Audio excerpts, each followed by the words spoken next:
Good morning, everybody. Welcome to another edition of the Umbrella Technology Group weekly webinar series. Today we are going to be discussing ransomware. What is it, and really what can you do to try to avoid falling prey to what is a very, very prevalent scheme these days in the hacking community to exploit security vulnerabilities for monetary gain. So, who am I? I am Eric Hester. I'm the founder and CEO of Umbrella Technology Group. We are doing this weekly series really to try to foster more awareness in the cybersecurity space in small business, especially in the upstate of South Carolina. So this is really more about awareness. This is not about sales of Umbrella Technology Group. This is, again, trying to make sure that we are educating as much as we can to avoid issues in our community with cybersecurity. So what is ransomware? It's probably a word you've heard a lot. It's in the news quite often. So what is it really? The short answer is ransomware is using software to hold you hostage and hold your data hostage by encrypting your critical data. So this is kind of an evolution of hacking over the years where obviously there are multiple motivations for hacking, some political, some simply nefarious in nature, people wanting to cause problems. But obviously the most recent motivation obviously is profit. It has really become a profitable enterprise to exploit even small business. It's not just a large business scenario anymore. And really this ability to make profit in a criminal nature without as much recourse is really a factor of the anonymity that's provided by using cryptocurrency as the payment method. So now a hacker can exploit someone, ask for ransom, and really do this all anonymously for the most part, avoiding any criminal retribution. So I think the fact that cryptocurrency really gained a lot of attention and a lot of the growth in cryptocurrency has really been from its use in ransomware. So they've kind of fed each other, sadly. The concept of ransomware is really to gain access to someone's environment and try to expand to as much of that environment as possible, gaining access to as much data as possible, therefore making the exposure larger. So you'll usually see in a ransomware attack where it starts with one user and expands to many users behind the firewall. And this is what's known as lateral movement. And this also exploits the fact that most environments are storing a lot of their critical data on local file servers that are directly attached to user workstations, and therefore it's easy to exploit that user's access, much like we talked about in the previous session with social engineering, that if you gain access to one person's access to the system, you can then leverage that to expand within the environment. And much like the social engineering discussion, phishing and techniques of impersonating authority to get you to provide information that they can then use to infect your environment is a very likely infection vector. And the other, because of COVID and a lot of the work from home activities that are now taking place, remote access and exploiting VPNs or remote desktop connections is also a very likely infection vector these days. So ransomware, like most types of attacks, has evolved over the years and become more and more sophisticated. The types of attacks are beyond just simply encrypting the data on a single machine, which is kind of where it started. now down to actually encrypting, exfiltrating the data, and then also demanding ransom for the protection of that data and its non-release. So this can mount up to multi-million-dollar gains for these hackers these days. This isn't a small undertaking.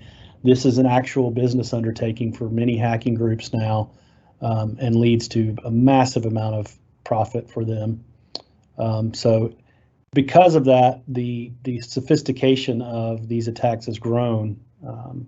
So now things like, you used to be able to back up your data and know if an attack occurred, ransom occurred, you could just roll your data to the most recent backup and be protected. Well, now they are encrypting your backups as well if they can gain access to them. So those are also held at ransom. So you have no recourse for using backups instead of paying the ransom. The other thing that's happening is, because the monetary gain is so high, people are willing to wait a long period of time to actually attack and request the ransom. So this means they could attack your network, infiltrate, infect a year before they actually take any action. And the advantage of this is they can then know they were infected as part of your backups, and any actions you take to try to recover to an older backup restore point or failing over to a disaster recovery environment, most likely they will have been in place even in those recovered environments. So it's to their advantage to wait, because then they can hold you hostage even longer and reduce your number of options. The other major evolution that has occurred in probably the last year or so is not only encrypting your information, but now blackmailing that they will release this personal information or this business information or, healthcare records or PII of other sort, or even just that they will release that they were successful in breaching your network for the reputation hit that causes to a business. So not only are they blackmailing for the return of the encrypted data, they're also now blackmailing for exposure of that data. So the really the other piece is, they can now say, well, I can prove to you I have it. I'm going to release 100 of the 10,000 records I have to show you that I'm serious and I really have the data. So now they have another pressure point to push on from a blackmail standpoint, that not only do you see that your data is encrypted, they will now publicly release the data, and you'll see the repercussions of that, forcing you to pay the ransom. And then finally, really the cost of remediation increases as we become more and more dependent on data, and we become larger and larger organizations. The impact to simply bring your business back online, recover from the PR damage that was done, recover from the loss of productivity, can in some cases be even higher than the ransom that's being requested, which is leading to people now just paying the ransom relatively quickly to go ahead and get the cost out of the way. So these are really, it'll continue to evolve. People will keep finding new pressure points and new ways to push for more ransom out of their victims and finding new ways to get more victims. So just as an example of the type of events that have occurred, this is just a short list of some of the larger profile ones that have occurred in 2020 so far. As you will see, quite a few county governments, city governments have been targeted. Last year and the years before, we've seen similar heavy targeting of municipalities and state and federal agencies. So, as you can see, some of these aren't, extremely large, either companies or municipalities, but, the lowest number on here is $250,000. And that was San Miguel County, who actually paid their ransom. But as you can see, City of Florence, Alabama, they actually did not pay their ransom, but accrued $291,000 of cost associated with recovering their information and getting back online. As you can see, there's some, multi-million-dollar ransom and multi-million-dollar cost repercussions that have happened in recent history. So it really can be one of two damages. It can be the actual ransom itself, or the cost associated with recovering. In the case of ISS, for instance, they're estimating anywhere between $75 million and $100 million of cost. Cognizant is estimating between $50 million and $70 million in actual losses of revenue associated with their downtime and their reputational damage. A very recent occurrence was Garmin. We know now that they did pay millions in ransom. We don't know the exact amount.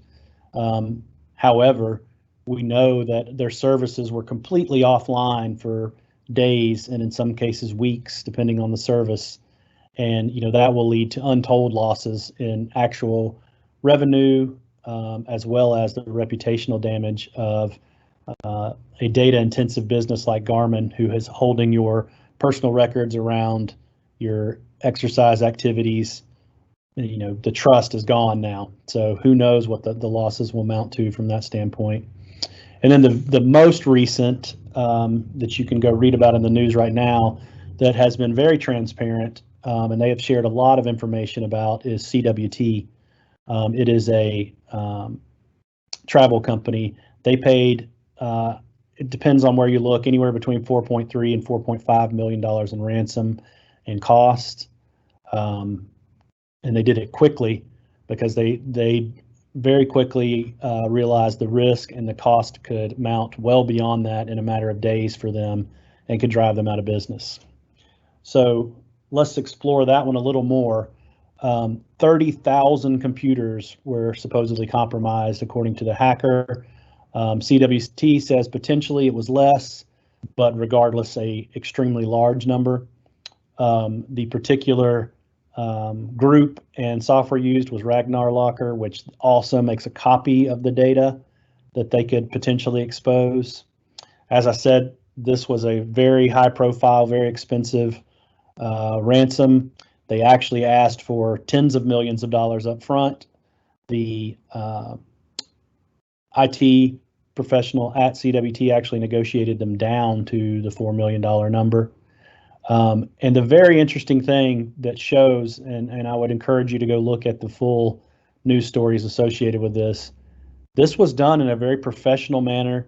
The software actually had a chat function built into it, and that is how the company actually negotiated with the hackers. It was a very professional customer support style engagement. I've shown here at the bottom, after they paid the ransom, this was the note that was actually pushed into the chat, giving them recommendations of how to further secure their network to avoid these things in the future. So it really was, treated as a business. Like I said, if you go look at the actual full string of communications was posted on Twitter by the company and the IT professional involved, and it looks like a normal conversation with an IT support group, very business-like, so that they are doing these at a very large scale. They actually have people online available to chat. They have so many people they're doing this to. So interestingly, the items they show here are actually very valid, and with some of the things we'll talk about here momentarily. But I thought that was really interesting that they actually, after someone paid them $4.5 million, they felt obligated or obliged to actually give them some recommendations to have this not happen in the future. So, as I said before, kind of how does this happen? Social engineering, as always with security, is one of the very valid and most common entry points. It's easier to hack a person, as I've said before. Phishing, whether you either click on a link or an attachment, is an infection vector that can be used. social engineering, and asking for credentials or getting a password reset so you can actually gain that initial point of entry and access is also very common. More common recently has been remote access vulnerabilities. I believe CWT was actually a remote access vulnerability. The idea being that because you are now publicly exposing a remote access method on your network for your employees or IT staff, that can now be used as an entry point if not properly secured and not properly updated and managed. One area that's been very heavily exploited recently is poorly implemented managed service provider remote access. So a small business paying a managed service provider to be their IT department. Typically, an MSP is going to deploy remote access management software to allow them to work on those systems from remote without having to come on site. Many of these applications are very poorly implemented, have very large security risk, and that is being used as an attack vector where an MSP is attacked and then all of their customers are attacked. So it's very important to discuss with your vendors what methodologies they're using and how they are protecting themselves from this type of vulnerability. And obviously, work from home has made this exponentially worse. Outside of that, people have hastily implemented remote access solutions to get their business up and running.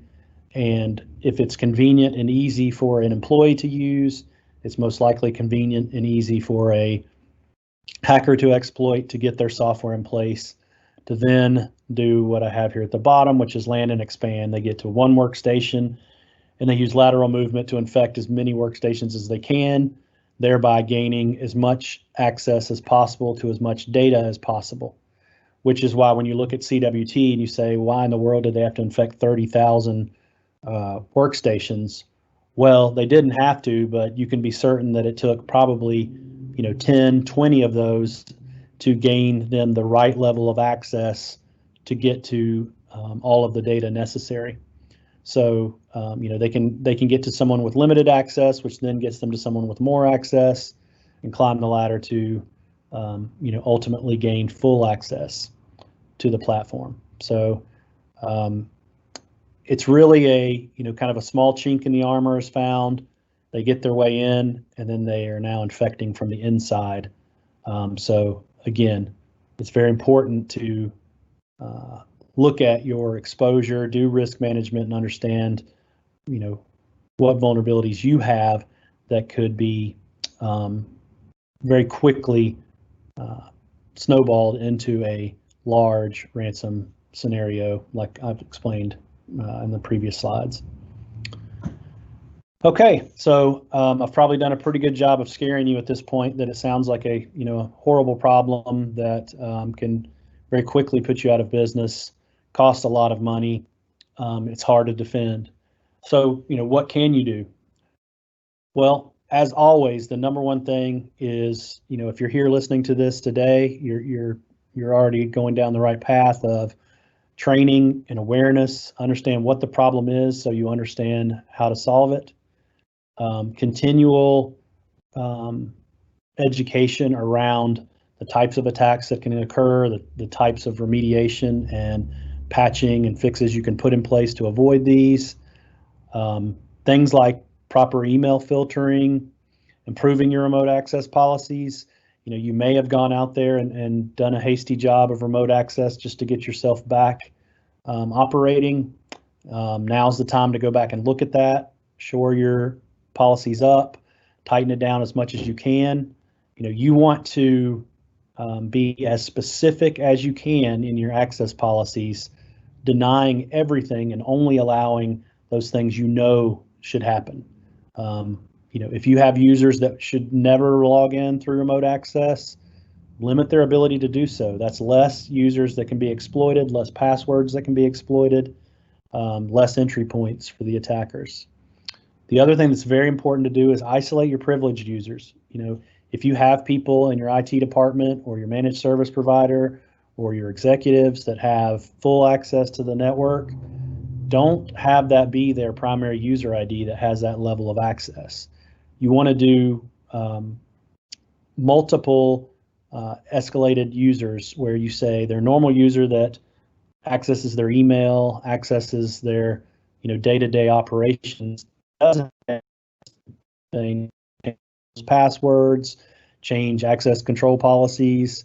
Those things you should have to very intentionally log in and escalate your privileges to do that. So you want to make sure that you don't give out too much access, and where you do give out access, you want to make sure that you've made that very intentional when that is used, and it's not just easily available for someone to exploit. Regardless of the fact that backups can be compromised and the dwell time can be very long, you still want to perform as many regular offsite backups as you can. Doing offsite backups increases the chance that they will not be able to get to your backups and encrypt those or delete them.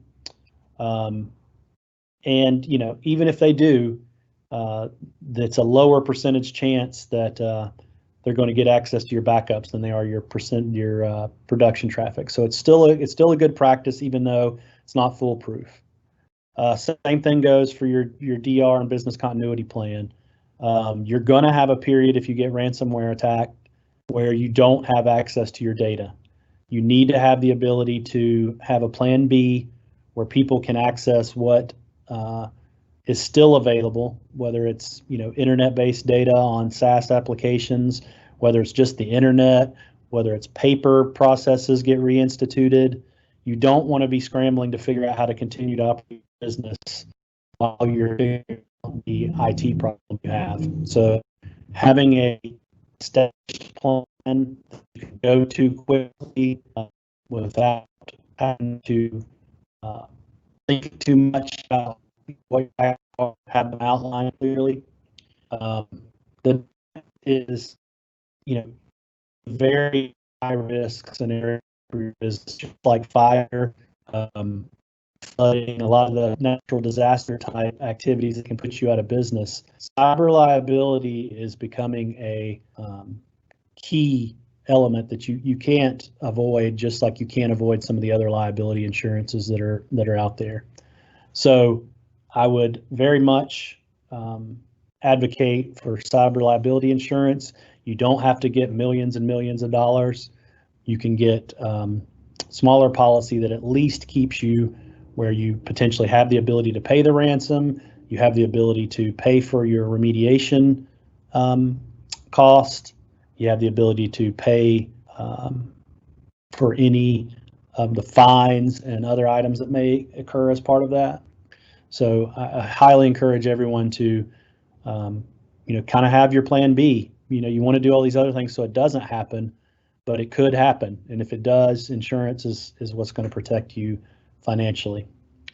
The other piece, just like your DR and business continuity plan, have an incident response plan. Have the process of how you're going to deal with this issue laid out ahead of time, so you're not in panic mode trying to decide how to respond to the hackers. And lastly, find a partner to help. You don't have to do this alone. That's the reason companies like Umbrella Technology Group exist. We do this stuff day in, day out. We know these processes, have a lot of these processes built. So, find someone to help you do this, just like you find someone to help you do other processes that aren't your key business, accounting, things of that sort, HR. Those things, fall in line with IT is the same way. Find someone to help. You don't have to do this on your own. So specifically, what should you do if it happens? Establish that team that I discussed. Have your executives, your key IT personnel already know they're on a team, they're responsible for this. Create a process of how you're going to deal with it. As part of that process, have testing of your DR and business continuity plan. have everyone well aware of your DR and business continuity plan, have them call your insurance company. Most cybersecurity insurance policies have a breach assistance and an incident response team that they can work with you and help you. Also, law enforcement, local, state, federal law enforcement, the FBI has teams that can help in these scenarios, help you track it down. So you want to have your own team and you want to involve others as quickly as possible, and you want to know how you're going to execute. Like I said, in the event of CWT, they brought their team together and very quickly realized it was more cost effective for them to go ahead and pay the ransom immediately than it was for them to spend millions of dollars waiting multiple days to try to resolve it. I don't advocate paying the ransom immediately. I advocate having a good plan to try to avoid having to pay the ransom. But there are scenarios where that's the path of least resistance and is what's going to get you online the quickest. But you need to be able to make that decision in a controlled environment, not out of panic. So, these things are what you need to do for all types of security incidents. You need to do a lot of pre-planning, risk analysis, make sure you have done everything you can to avoid this happening, and then also have a plan for when it does. Because, I hope it never happens to you, but no one's immune. Some of these companies that have had these attacks occur, they weren't grossly negligent.